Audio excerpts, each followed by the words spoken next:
자, 우리는 요한계시록을 요한계시록의 핵심적인 열쇠가 있다. 당분간 강론에 들어가기 전에 요한계시록 전체를 바라보는 일들을 익힌 다음에 한 장 한 장씩 한 절 한 절씩 그렇게 뜯어볼 것입니다. 늘 여러분 학문의 한 순서는, 모든 학문의 순서는 항상 역사신학으로부터 출발한다는 걸 아셔야 됩니다. 역사를 모르고 어떤 학문에 빠지면 깊은 수렁에 빠져버립니다. 하나님은 항상 당신의 역사를 통해서 우리에게 많은 진리들을 계시하셨고,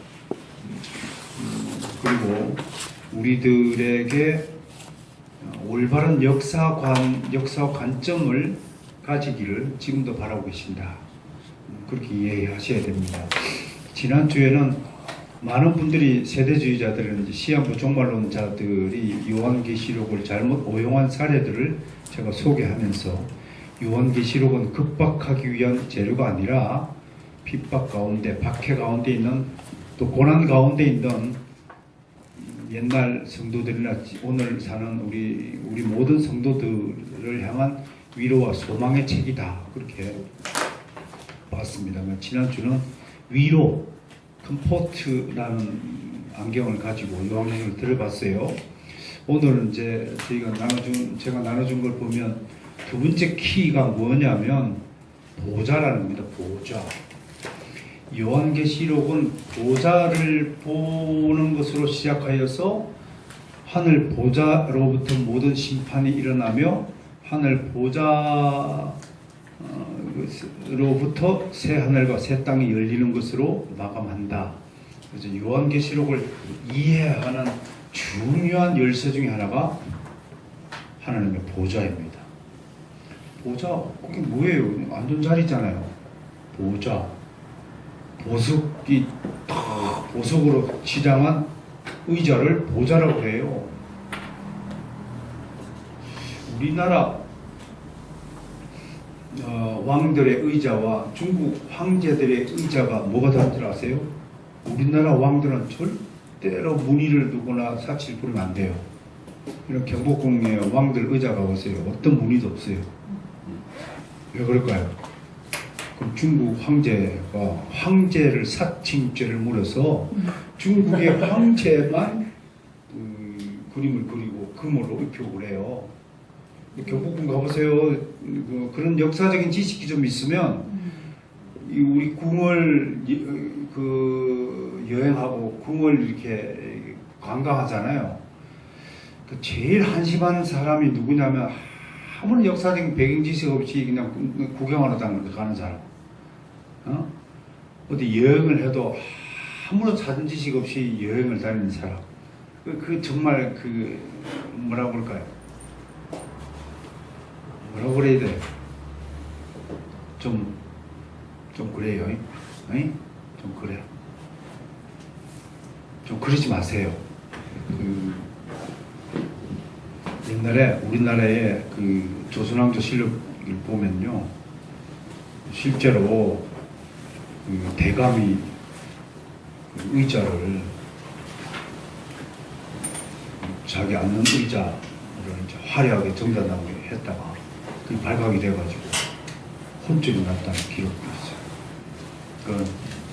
우리야 뭐 제가 앉는 의자가 좀 낫네요. 여러분보다 빨간 의자 이거. 낫긴 한데.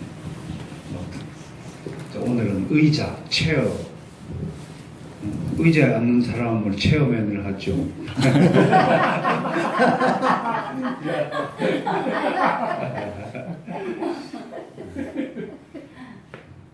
오늘은, 자, 보자.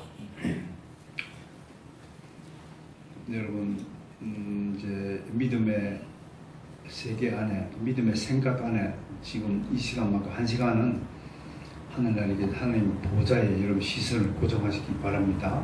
도대체 이 보좌에서 무슨 일이 일어나고 요한계시록은 보좌로부터 시작된 모든 일의 기록이다. 실제로 그게 맞는지 한번 살펴봅시다. 2페이지밖에 안 되니까 오늘은 긴 시간에 소요가 안 될 겁니다. 자, 1번에 보니까 2000년 전 소아시아 지역의 성도들이 처한 상황은, 지난주에도 제가 소상히 설명을 드렸고, 히브리서 강의를 하면서도 주일날 제가 충분히 드립니다. 1세기 때, 좀 이따, 그 1번 한번 읽어봅시다. 수환이가 읽을까? 1번 시작. 21세기 한국교회 성도들은 적어도 예수 믿는 것 때문에 박해를 당하거나 죽임을 당하지는 않는다. 그러나 1세기 때 성도들은 두 절대적 존재에게 굴복해야 했다. 하나는 제우스 신으로, 제우스야말로 전에도 계시고 지금도 계시고 영원히 계실 자였다. 다음으로 로마 황제는 자신들이 주권자여 정치적, 종교적 권력을 모두 소유한 강력한 통치자임을 과시하였다. 그럼 이런 거예요? 이런 거 1세기 때. 1세기 때 가장 큰 문제는 누가 왕이냐 하는 겁니다. 왕 좋죠. 그죠? 모든 인생은 자기 인생의 왕은 자기라고 생각하죠. 그래서 지가 막 명령 내리고 내 말을 듣는 사람 좋아하고. 누가 왕이냐? 그러면 사실은 이제 그리스 아니죠. 한글 쓸게요. 그리스와 로마는 사상적으로 하나죠. 그래서 이거를 뭐라고 라틴어로 그랬고 로만 사회라고 해요. 그럼 뭐 대표적으로 그리고 로만 사회의 공통점이 뭐냐면 신들을 같이 공유하는 거예요. 신들을. 그게 이제 이 헬라어로 이렇게 이제 하는데, 이게 뭐냐면 제우스라는 뜻이에요. 제우스. 제우스라는 뜻인데, 이게 하늘이라는 뜻이 하늘. 원래 무슨 뜻? 하늘. 하늘이라는 뜻이에요. 하늘. 주피터, 다른 일명 주피터 그렇게 얘기를 하죠. 근데 여러분 이 말이 나온 김에 그냥 생각나는 김에 제우스 하나 언급을 해요. 로마의 신들은 어디서 왔다고요? 그리스 신들에서 왔어요. 그리스의 신들의 특징이 뭐냐면 완전히 조잡하고 불륜적이고 파괴적이고 악마적이에요. 이게 신기해요. 보세요. 제우스 아버지가 누구냐면요, 여러분 하나님의 때를 뭐라고 해요? 헬라어로? 카이로스. 그럼 인간의 때는 크로노스. 그 크로노스가 아버지 이름이에요. 그 아버지에서 태어났어요. 그리고 나중에 아버지를 죽이고 왕에 올라요. 그게 제우스입니다. 그리고 그 형제들이 있는데, 여자 누나도 되고 여동생도 되고, 여동생이 셋이고 형제가 셋이에요. 그럼 자기까지 하면 7명 형제를 낳았죠. 그죠? 크로노스 아버지가. 그 형제 중에 이제 포세이돈 들어봐서 포세이돈. 포세이돈. 하데스. 하데스는 뭐예요? 지옥의 왕이에요. 지옥이라는 뜻이죠. 여러분, 그레코 로만 사회의 이 신들 이야기 속에는요, 당시 로마 제국의 본질이 뭐냐라는 것을 알 수 있어요. 누구랑 결혼하냐면 자기 여동생인 헤라와 결혼해요. 근데 헤라에 만족하지 못하고 수많은 아내를, 13명의 아내를 거느려요. 그 중에 이제 대표적으로 그 아들 아폴로 아들 이름들을 여자 13명의 여자들 사이에서 좀 유명한 아들들이 제우스 아들들 아폴로, 또 아포로디테는 여신이죠. 나중에 바울이 선교하고 아덴에 가면 다 아프로디테 신전 만들어 놓고 그랬잖아요. 아덴이나 뭐 이런 고린도 같은데요. 에베소 다 신전 다 만들어 놨죠.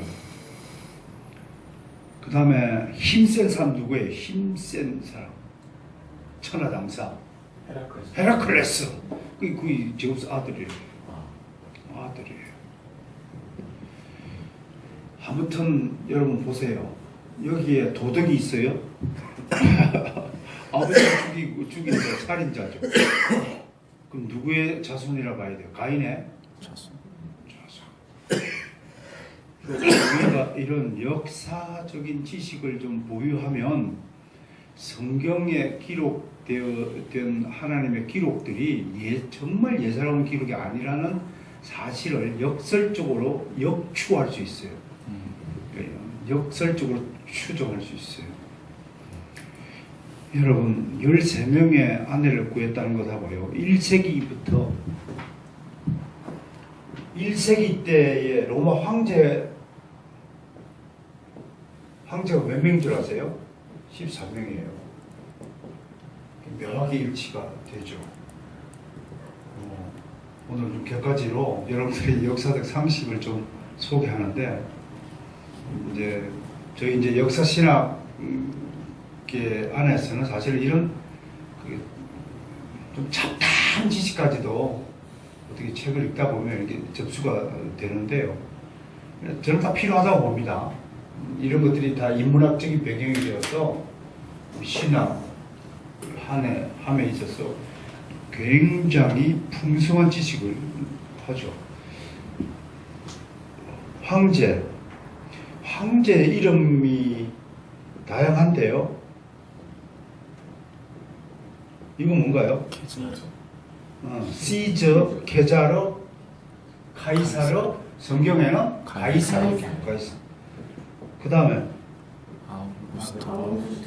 아우구스투스. 그죠? 아우구스투스. 이걸 영어로 하면 어거스틴 되는 거예요. 이 아우구스투스가 무슨 뜻인가요? 존엄. 또 모제스틱.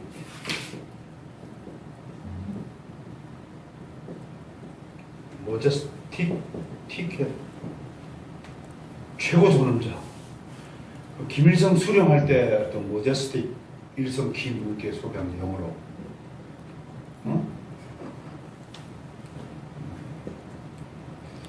그 다음에 또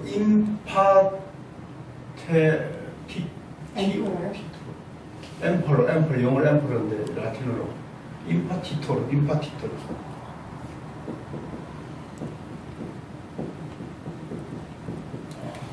여러분, 엠퍼러 황제에 대한 이런 칭호들이 있죠. 또 하나 있는 프린셉스도 하나 합시다. 이런 거 처음 들어봤을 거예요. 프린셉스. 이런 것들이 황제에 대한 이름들이에요. 그럼 지금 우리가 뭔가요? 1세기 때 요한계시록의 독자들은 누구를 지금 왕으로 섬기고 있어요? 하나는 제우스. 하나는 로마 황제. 그러니까 이게 이제 최초의 초대 황제가 옥타비아누스라 그러죠? 네. 옥타비아누스가 27년부터 14년까지 근무를 해요. 제위를 해요. 마지막 1세기 때 98년에 황제가 된 이유가 사도행전 잡아 죽였다고 우리가 생각하는 사람이 트라이아누스예요. 굉장히 그 황제 이 중에서 네로, 이게 이제 5대 황제예요. 네로 황제. 베스파시니우스 티투 이렇게 하다가 10대 황제인가 이게 10대 황제가 누구죠? 네로. 갑자기 기억이 안 나요. 아무튼 좀 이따 기억날 겁니다. 요새 제가 이래요. 옛날에는 뭐 달달달달 했는데 나 60대인데 이제 가물가물하네. 내가 뭔 얘기하려면 그 13명의 황제와 제우스의 13명의 아내가 묘하게 스크랩이 되죠, 그죠? 그러니까 이게 이제 로마 사회의 그 절대적인 존재들이에요. 그럼 로마 사회는 누가 지배하느냐? 눈에 보이는 사람은 당장 황제예요, 그죠? 근데 황제도 누구한테 지배를 당하면 제우스 신한테 지배를 당하죠. 그러면 제우스 신은 살인함으로써 왕위에 올랐으니까 양식 있는 사람들은 살인자야. 그렇게 말하지 않겠어요? 이게 정상적이지 않죠. 근데 더 웃기는 것은 이런 신화를 책으로 만들어가지고 그리스 로마에 신화해가지고 팔아먹고 그거를 명작이라고 생각하고 읽어야 된다고 하는 한국의 교육 현실을 어떻게 생각하세요? 네? 참 기가 막힌 겁니다. 사실 알고 보면 진실을 알게 되면 기막힌 노릇입니다. 이랬을 때입니까? 안 되죠. 아무튼 2번 보세요. 그러므로 아까 10대 황제가 도미티아누스예요. 11대 황제가 11대 도미티아누스. 요한계시록을 네로 황제 박해 때 썼다면 한 66년, 67년 경으로 봐야 되고요. 요한계시록 제작 시기를. 도미티아누스 황제 때 썼다면 95년, 100년 요 사이에 요한계시록이 쓰였다. 우리는 그냥 박형근 박사님, 박은선 박사님이 그냥 교부 이레니우스의 글에 인용해가지고 무조건 후반대로 보지만 저는 사실은 네로 황제 때로 보는 것이 정확하다 이렇게 봅니다.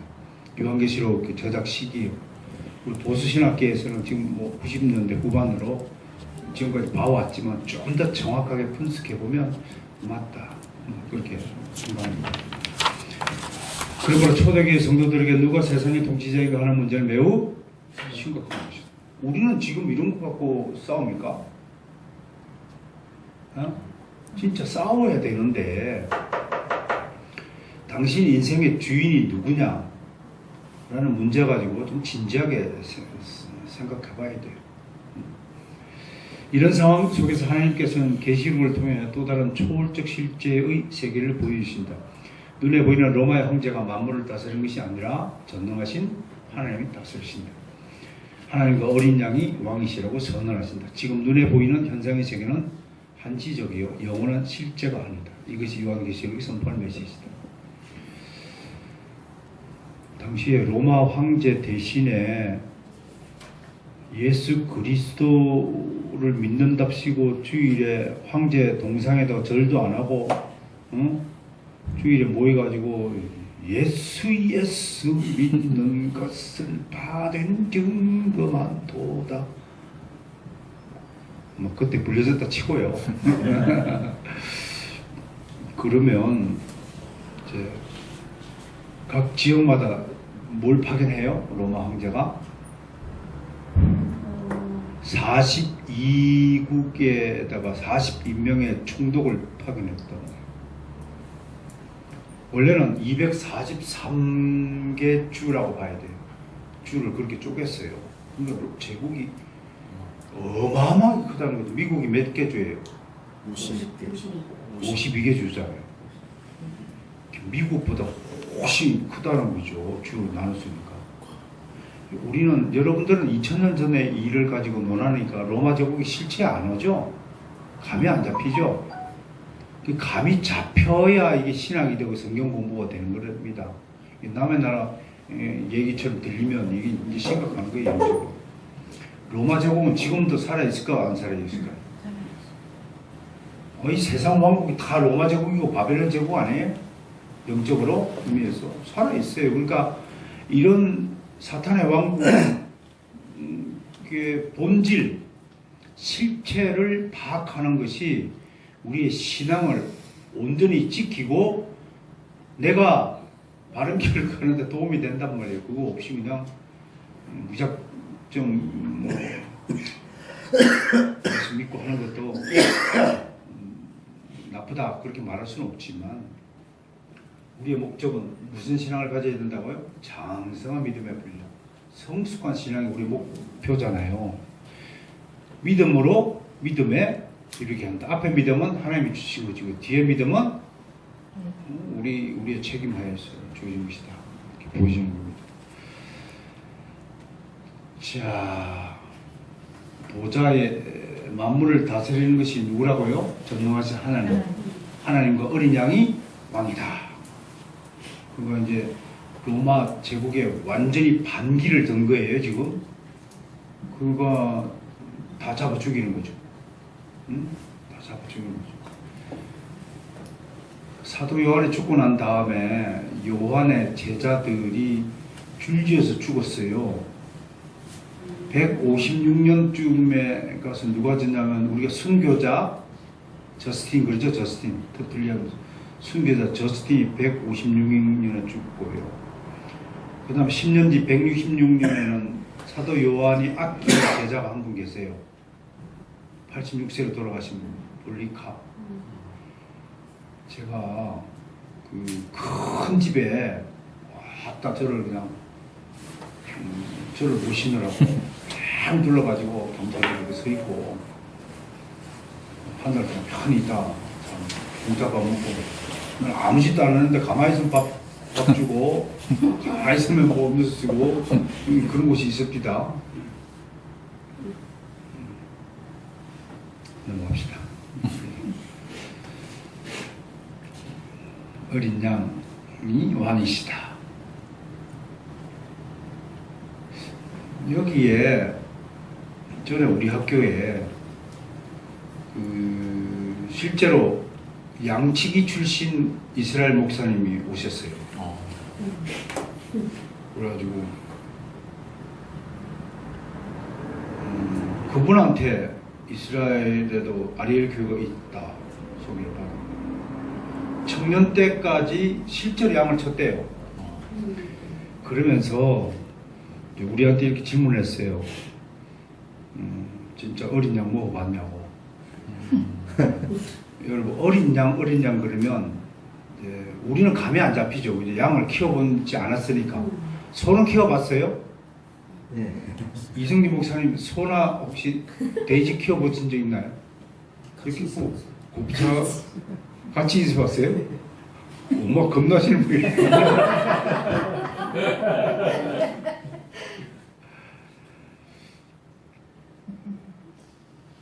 양들이요 냄새요. 아이고 진짜 엄청나대요.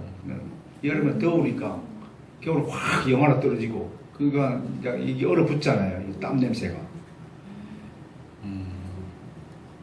여러분 짐승 중에서 자기 손바닥으로 자기 얼굴을 씻을 수 있는 존재 인간밖에 없어요. 동물은 지 얼굴을 못 닦아. 하나님 그런 공중을 주셨어.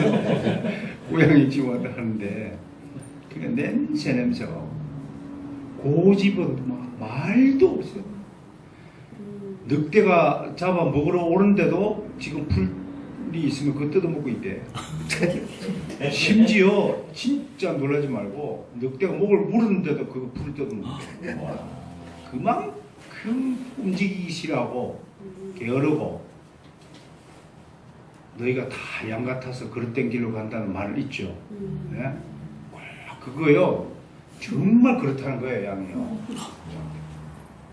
그리고 한번 성질이 나면은 그냥 제갈길을 간대요. 고개 팍 숙이고 그냥 간대. 그냥 절벽이 보고 그냥 가요.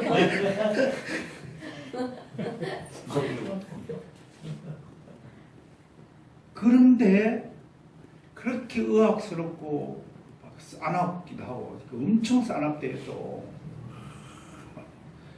우리 한번 집어넣으려면요 그 중에 고집도 진짜 고집 센 놈들은 우리에 한번 집어넣으면 정말 기진맥진할 정도로 싸워야 된대요.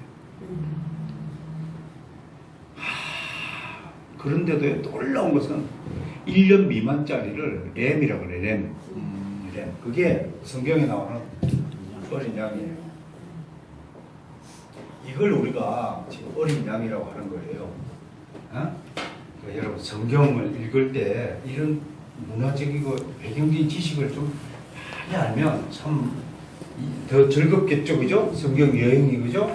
아까 제가 얘기했어요. 그냥 아무도 모르고 그냥 여행 관광하면 절대로 그런 관광하지 마세요. 돈 갖다가 그냥 내밀는 거예요. 뭔가 좀 이렇게 여행을 알고 여행을 하는 거. 어디 여행 가고 싶으면 그쪽 현지 역사라든지 문화 여러 가지 지리적인 배경을 다 조사해서 가시라고요. 그런 인생이 되시기를 축원합니다. 진짜 우리 마라손교회나 수준교회나 뭐 이런 우리 동네 교회에다가 우리 성도들의 신앙 수준을 이렇게 좀 끌어올리는데 우리가 합심을 해야 됩니다. 근데 이 어린 양은 1년 미만짜리를 이야기해요. 요 1년 미만짜리를 제물로 바치는 거예요. 제물로 바치는 거예요. 이게 고기 맛이요. 이것보다 맛있는 고기가 없대. 그러니까 그 돼지고기를 살 때도 고집전 돼지고기가 제일 맛있을 수 있다는 생각을 해봤어요. 고집 세고 말하는 이런 걸 이제 제물로 삼으면 또 의외로 맛있다고 하는 거예요. 여러분 그 제물 얘기 나왔으니까 어린 양을 제물로 바치는 때가 언제 주로 바쳐요? 하나님 구약 성경에서 잘 알까리 하죠. 소멸절? 어? 절기부터 한번 대봐봐. 절기부터 6월절부터 6월절 다음에 오순절 7.7절 그 다음에 초막절 그 다음에 또 뭐 있어? 장막절 또 수장절 속죄절 또 나팔절 또 뭐 있어요? 안식일 제일 먼저 안식일 규정을 어긴놓으면 무조건 1년 미만짜리 양을 바쳐야 돼요. 그 이야기예요. 그 성경 레위기를 쫙 보면 이렇게 나와요. 그리고 특별히요 언제 어린 양을 바치냐면 그 나실인으로 서원했을 때 이때 어린 양을 바쳐요. 여러분 어린 양의 제물의 특이성을 지금 여러분들이 하나씩 설명해 가는 겁니다. 이런 것들도 좀 상식적으로 좀 알아두시면. 그리고 이제 초하루 때 바치고 그래요. 결례일 때 바치기도 하고. 아무튼 어린 양에 대해서도 좀 소개를 하였습니다. 그 다음에 이제 두 번째 하나님 중심이다. 이성민 목사님 총회에 가서도 제가 장로주의가 뭐냐, 장로회주의가 뭐냐 할 때 하나님 중심, 성경 중심, 교회 중심을 중심으로 설명을 했어요. 제가 뭐라고 이번에 소개를 했냐면 여러 가지로 칼빈주의자들은 하나님 중심을 설명합니다. 조엘비 기도 식으로 설명할 수 있고 웨인 그루뎀 식으로 할 수도 있고 레이먼드 식으로 할 수 있고 할 수 있지만 저는 두 가지와 타협하지 않는 것을 하나님 중심이다 라고 소개해서 하나는 인본주의입니다. 또 하나는 세속주의입니다. 그것과 타협하지 않으면 그래도 우리 하나님 중심으로 살아갈 수 있다. 인본주의는 제 책에서 설명한 대로 시대마다 사탄은 인본주의 사상으로 옷을 갈아입고 하나님 중심 사상을 계속해왔습니다. 바울 때는 뭐 어떤 사상이 있었나요? 할례당이 있었죠. 그죠? 할례당. 그죠? 또 고린도서에 보면 고린도 교회 안에는 어떤 족속들이 있었냐면 고린도 교회의 문제를 한마디로 이야기하면 지금 우리 한국 교회가 그 다투는 문제하고 비슷해요. 예를 들면 영성이다. 무엇이 진짜 영성이냐 이거 갖고 싸운 거예요. 그리고 고린도 교회도 방언하고 예언하는 사람이 최고로 막 의시되고 또 지식, 아볼로 파는 지식이 더 중요하다. 막 이랬다고요. 그런 싸움이 있었단 말이에요.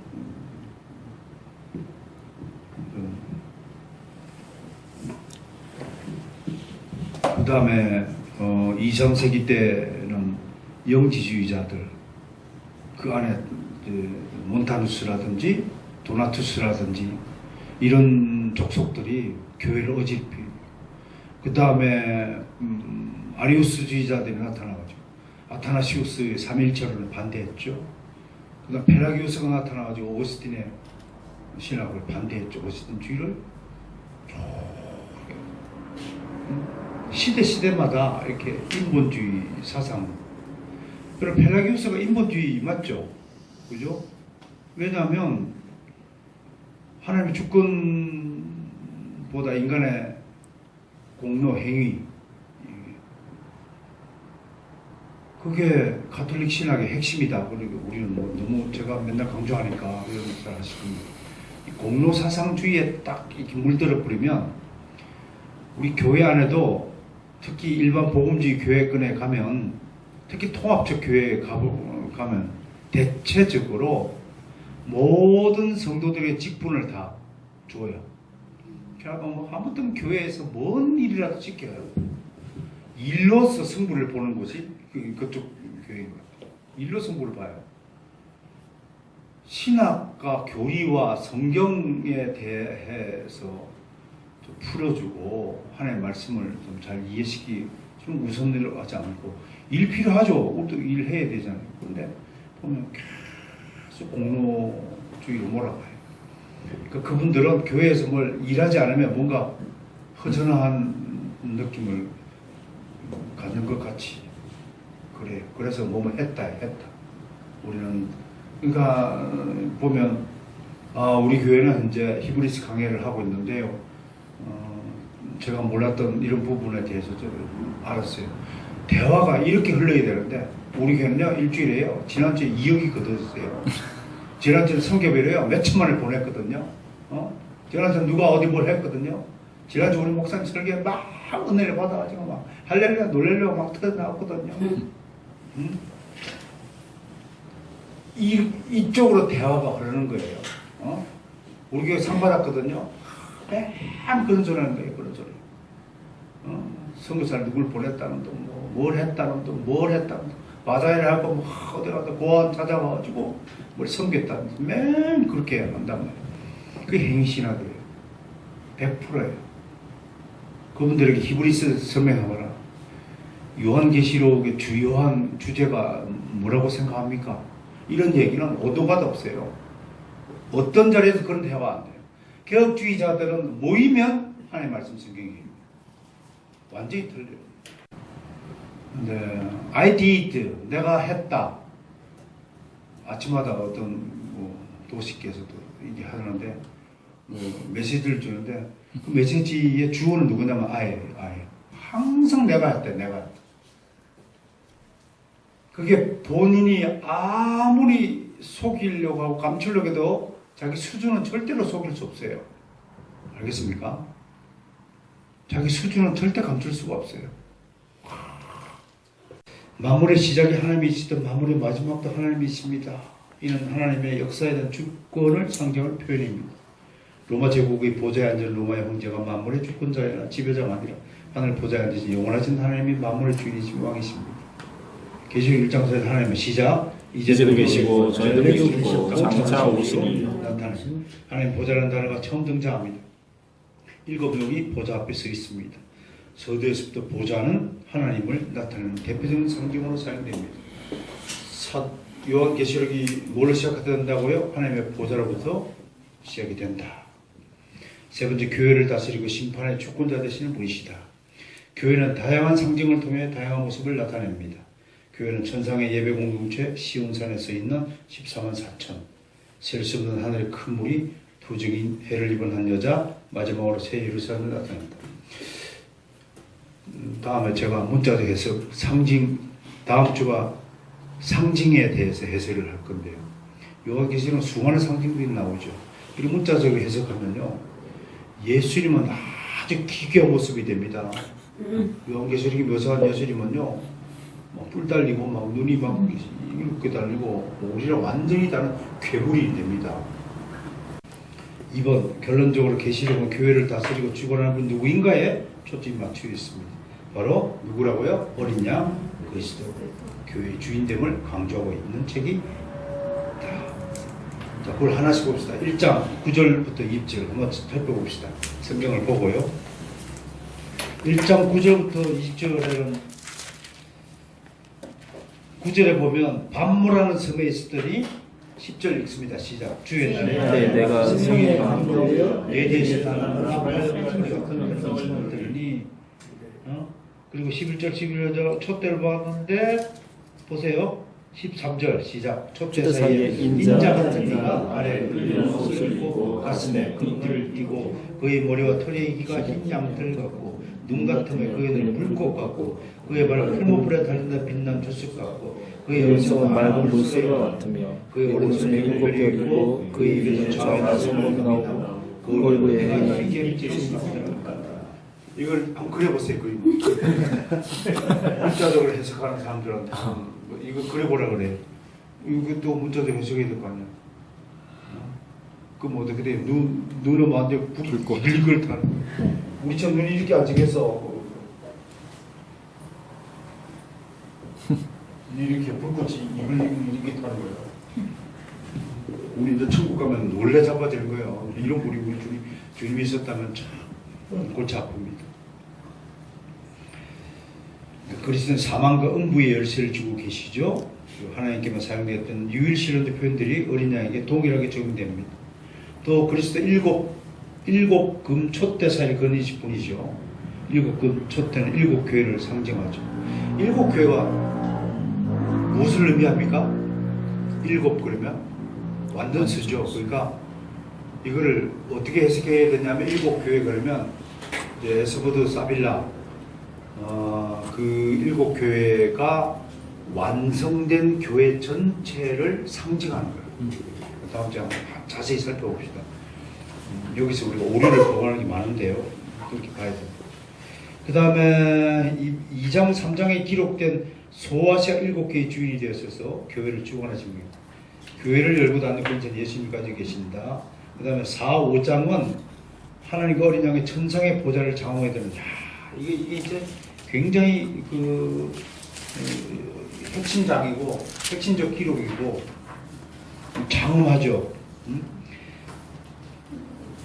성령에 감동된 것도 다음에 또 우리가 키워드를 가지고 공부하겠지만 항상 환상을 볼 때는 사도 요한이 무슨 단어를 기록했냐면 성령에 감동되어 그걸 기록하고 우리 4장 2절에 보면 내가 그 성령에 감동되어 보는데 거기 보면 천상의 보좌가 2절 봐요. 보라 하늘에 보좌를 베풀고 보좌 위에 앉으신 이가 있는데 앉으신 이의 모양이 백옥과 홍보석 같고 사람이 보석 같대요. 보석. 응? 또 무지개가 있어. 보좌에 둘렸는데 이건 뭔가요? 후광이지 후광. 후광. 그가 우리 중세시대 때 주님의 예수님의 초상화 뒤에는 항상 뭐가 그려져 있나? 무지개가 그려져 있고 이거를 붙여가 이게 표현된 것 같아. 돌덩이가 돌덩이 그 이상 그 이하도 아니잖아요. 귀가 들려요, 걔가 말해요. 아무튼 그러죠. 4장은 이 보좌에 앉으신 하나님을 그리고 5장은 보좌에 앉으신 어린 양을 묘사해요. 보세요. 5장 1절 보세요. 시작. 내가 보면 보좌에 앉으신 이의 오른손은 두루마리를 안팎으로 썼고 일곱 인으로 봉하였더라. 그리고 6절 봐요. 내가 또 보니 보좌와 네 생물과 담은 자에 한 어린 양이 서 있는데 일찍이 죽임을 당한 것 같더라. 그에게 일곱 불과 일곱 눈이 있으니 이 눈들은 온 땅에 보내심을 받은 하나님의 일곱 영이야. 그러면 일곱 영은 모든 영들의 총합으로 볼 수 있죠. 그죠? 그러니까 이때는 어린 양이 모든 영적 존재 하늘나라에 누군가요? 모든 천사들을 다스리는 주인으로서 좀 등장하고 있다. 그게 볼 수 있죠. 그 다음에 6장부터 16장에는 뭐가 기록되어 있어요? 7심판 시리즈가 기록이 되어 있어요. 그건 뭐 다음에 다 살펴볼 거예요. 6장은 7인 심판인데 어디에 앉으신 분이요? 보좌에 앉으신 어린 양이 7인 하나씩 떼는 거. 그러니까 심판의 주인공이 누굽니까? 어린 양이에요. 어디에 앉았다고요? 어디서 이 심판을 시행해요? 보좌에. 여러분, 내가 수수께끼 냅니다. 항상 우리 어린 양 예수 그리스도는 지금 어느 보좌에 앉아 있나요? 보좌 우편. 하나님 우편에 앉아 있죠. 그럼 보좌가 둘이네? 하나님 보좌에 우편에 앉아 있다. 이게 무슨 뜻이에요? 혹시 아시는 분? 자신 있게. 자기 실력이 뻐록 나도 괜찮습니다. 뭔 뜻이에요? 보좌가 둘이에요. 뭐예요? 보좌를 중심으로 해서 오른쪽에. 여러분, 우리가 말하는 이 보좌가 가시적인 보좌예요? 아니면 상징적인 보좌예요? 하나님의 오른편에 앉았다가 하나님의 권세를 가지고 심판의 권세를 가지신 분을 보좌에 앉으셨다라고 표현하는 것이지, 실제로 의자를 만들어 놓고 2개를 만들어 놓고 하나는 성부 하나님 오른쪽에는 예수님이 앉았다 그렇게 생각하는 것은 아주 초보적인 수준이에요. 그렇게 해석한 게 아닙니다. 우리가 지금 말하는 오른편이라는 건 뭐예요? 하나님의 심판 권세를 어린 양에 다 갖고 있대. 왜? 인자는 하나님의 아들이니까. 아들은 아버지의 모든 권한을 상속한 상속자입니다. 아버지께서 모든 권한을 사람으로 오신 예수 그리스도에게 위임하셨으니까. 그럼 이렇게 봐요. 저거 좀 봐요.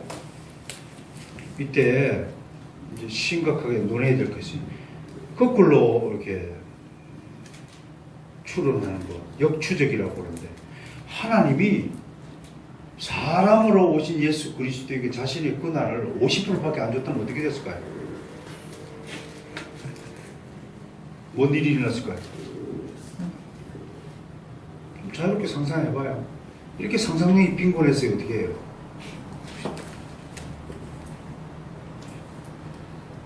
아니, 아버지가 아들한테 다 줄 수도 있지만 저놈이 하는 걸 보니까요, 믿지 못해서 50%는 줬어요. 그럼 어떻게 됐을까요?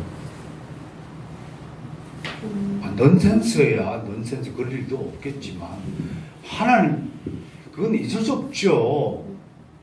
땅에서는 하나님 아들이지만 하늘에서는 같은 하나님이잖아요. 또 땅에서도 같은 하나님이고 모양만 아들로 오신 거 아니에요. 그러나 능력과 권세는 똑같은 동일한 거죠. 또 50%는 주면 어떻게 됐을까요? 그건 좋은 거 아니에요? 사람들이 믿지. 반만 살아났다. 근데 반만. 부활을 반만 했다. 이게 무슨 뜻인지 어떻게 부활하는지 모르겠지만, 아무튼 그런 추론이 가능하죠. 그러니까 이런 권세에 대해서 좀 설명을 좀 해보는 겁니다. 8장 9장은 7 나팔 심판, 16장은 7 대접 심판, 17장 18장은 바벨론 음녀에 대한 심판. 그냥 다음에 할 테니까요.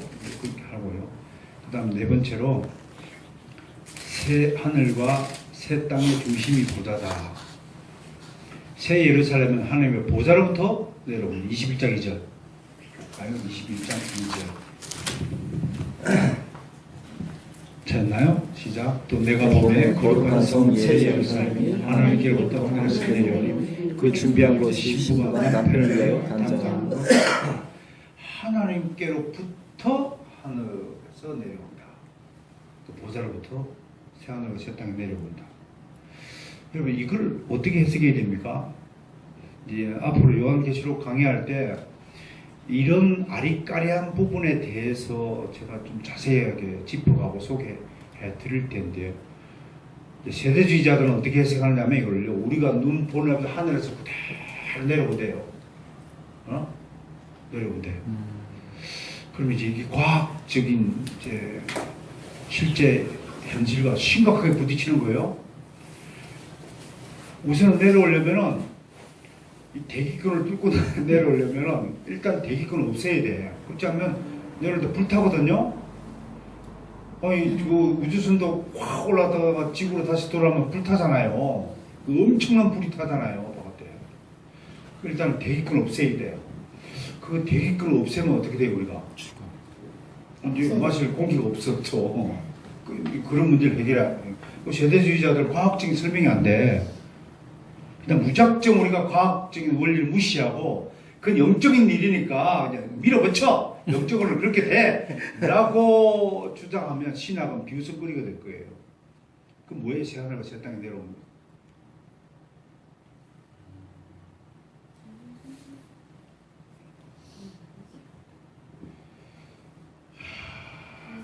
그러니까 계시록에 있는 이 기록을 문학으로 보면 무슨 문학이라고 그래요? 묵시 문학이라고 해요.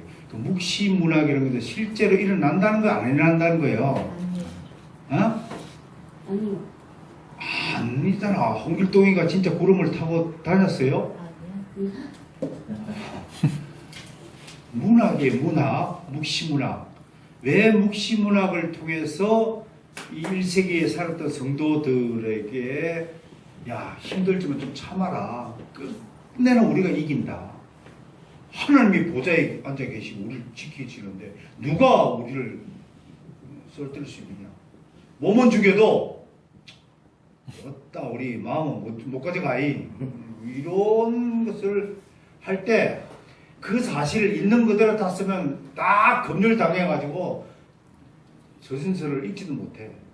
그러니까 뭐예요? 우리가 조선시대 때 왕들 욕할 때 야! 정조 내려와! 나쁜 놈아! 그러면 어떻게 돼? 바로 잡아 죽이지만 그걸 삥 둘러서 표현한 걸 해악이라도 해악. 그 탈춤처럼. 어? 옛날에 뭐 어떤 녀석이 살았는데 하고 하는데 가만히 얘기를 들어보면 내 얘기요. 그런 것들이라는 걸 잊지 마시고 이런 것으로 하는데 이런 문학의 양식을 통해서 성도들을 위로하는 것이다. 그런 차원에서 실제로 그렇게 될 것이라고 생각하는 것이 얼마나 넌센스적 해석인가를 좀 소개하는 거예요. 아시겠죠? 네. 문제는 하나님의 보좌로부터 내려온다는 것은 수정같이 맑은 생명수의 강이 하나님과 어린 양의 보좌로부터 흘러나와 길 가운데 흐른다는 것은 이 세상이 어떻게 된다고 그때는 완전히 모든 오염과 타락으로부터 벗어난 어떻든 우리가 인간의 이성으로는 상상할 수 없는 새로운 세상이 열린다. 영원한 세상이 열린다. 하나님의 통치가 완벽하게 이루어진 세상이 열린다. 저 위에서 내려온 게 아니고 땅에서 솟지 못하나 그러면 그렇게 얘기하면 그렇게 이해하기 바랍니다. 자, 22장 1절 5절은 에덴 동산의 이미지를 사용하여 새하늘과 새 땅의 모습을 그리고 있죠. 이 동산의 중앙에 하나님의 어린 양의 보좌가 있다. 3번 하나님 나라의 핵심은 바로 하나님의 통치인데 새하늘과 새 땅은 그 밑줄 거예요. 새하늘과 새 땅은 하나님의 선하신 통치가 완성된 곳이다. 자꾸 주일 학생들한테 뭐 그림을 그려가지고 보여줘도 뭐 상관없겠습니다만 이런 것들을 형상화시켜가지고 마치 눈에 보이는 저 위에서 뭐 세대주자들 어떤 사람들은 지름이 2200km에 해당하는 하고 그러면 2200km 크게 14만 4천방에 살 수 없겠죠.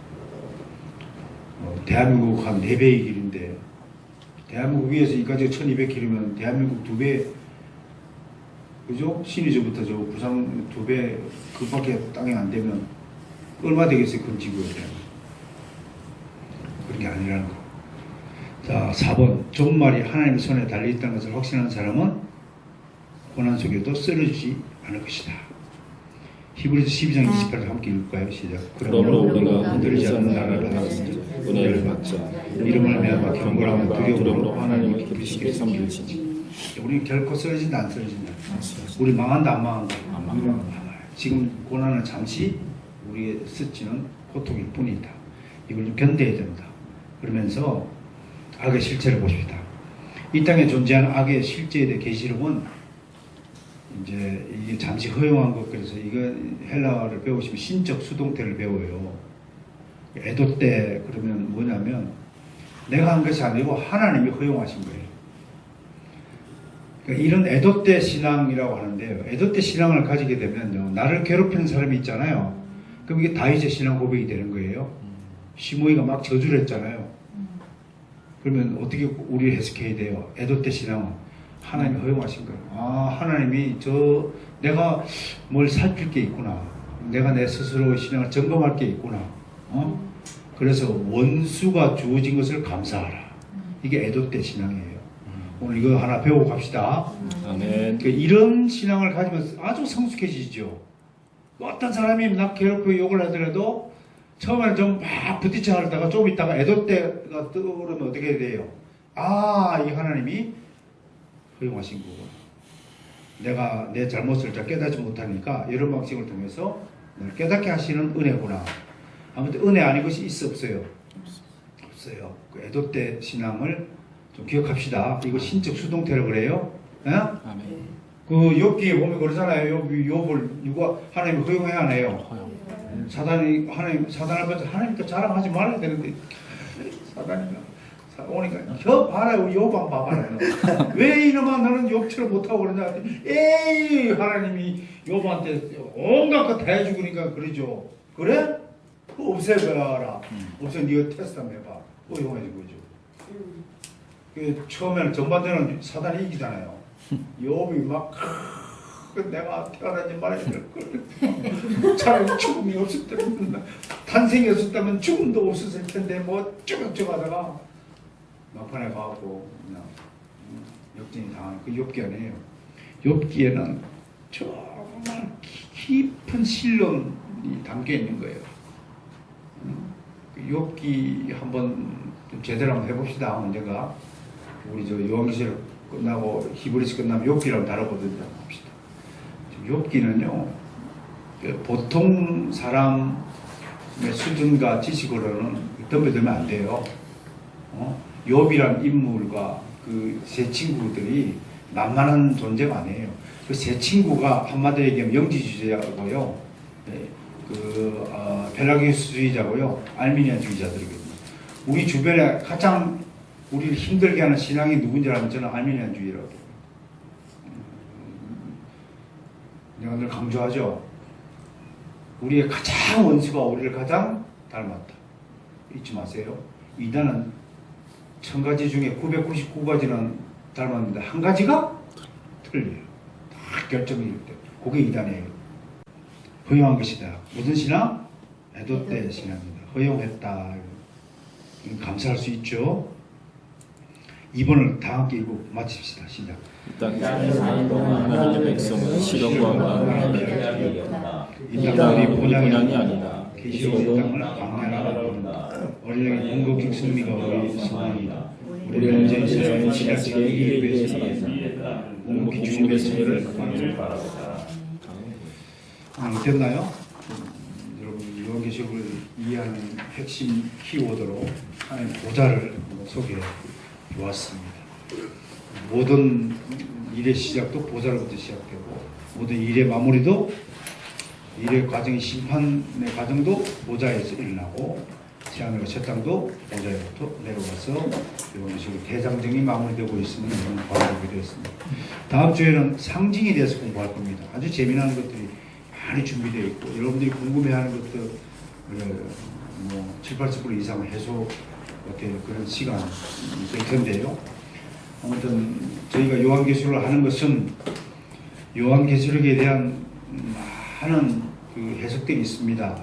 자, 기도하고 마치고 다과 우리 이성님 목사님 오셨으니까 맛있는 다과로 대접해 주시기 바랍니다.